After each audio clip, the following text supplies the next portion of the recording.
ayaa maxaa lahaa guusha qaadan doonto.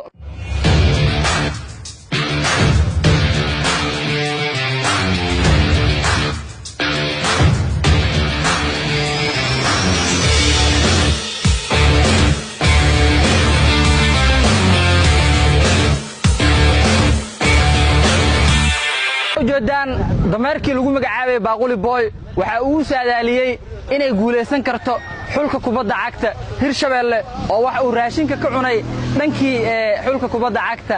Hirshabelle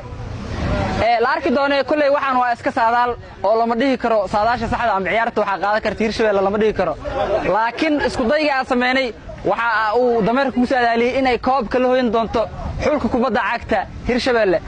daawade